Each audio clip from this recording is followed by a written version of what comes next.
Nearly 40 years after a 175-pound black bear found and ingested cocaine in a Georgia forest, the drug binge has inspired a movie. The trailer for a new movie called Cocaine Bear was released on Wednesday, and the film's title is not a metaphor or clever wordplay. The movie is about a bear high on cocaine.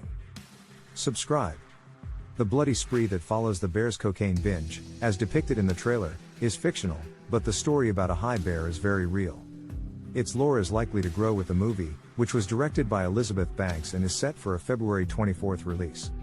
Cocaine Bear stars Kerry Russell, O'Shea Jackson Jr. and Ray Liotta, who died in May, in one of his final film roles. It depicts the bear's drug-induced trail of terror and the victims he leaves behind. The real story is less bloody. It all began, as you might guess, in the 1980s. The Georgia Bureau of Investigation announced in December 1985 that a 175-pound black bear had died of an overdose of cocaine after discovering a batch of the drug, according to a 3-sentence item from United Press International that appeared in the New York Times. The cocaine was apparently dropped from a plane piloted by Andrew Thornton, a convicted drug smuggler who died September 11 in Knoxville, Tennessee, because he was carrying too heavy a load while parachuting, UPI reported. The Bureau said the bear was found Friday in northern Georgia among 40 open plastic containers with traces of cocaine. The bear was found dead in the mountains of Fannin County, Georgia, just south of the Tennessee border. "There's nothing left but bones and a big hide," Gary Garner of the Georgia Bureau of Investigation told the Associated Press at the time. Dr. Kenneth Alonzo, the state's chief medical examiner at the time, said after an autopsy in December 1985 that the bear had absorbed 3 or 4 grams of cocaine into its bloodstream, although it may have eaten more, the Associated Press reported that month. Today, the very same bear is said to be on display in Lexington, Kentucky, at the Kentucky for Kentucky Fun Mall.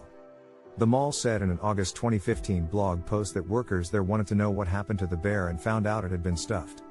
The blog post says the stuffed bear was at one point owned by the country singer Waylon Jennings, who kept it in his home in Las Vegas, before it was delivered to the store. The New York Times could not independently confirm this account. What happened to the bear in its final days, or hours, after the cocaine binge is a mystery, but the origins of the cocaine are not. Mr. Thornton was a known drug smuggler and a former police officer. He was found dead the morning of September 11, 1985, in the backyard of a house in Knoxville, Tennessee, wearing a parachute and Gucci loafers. He also had several weapons and a bag containing about 35 kilograms of cocaine, the Knoxville News-Sentinel reported. A key in Mr. Thornton's pocket matched the tail number of a wrecked plane that was found in Clay County, North Carolina, and based on Mr. Thornton's history of drug smuggling, investigators guessed there was more cocaine nearby, the News-Sentinel reported.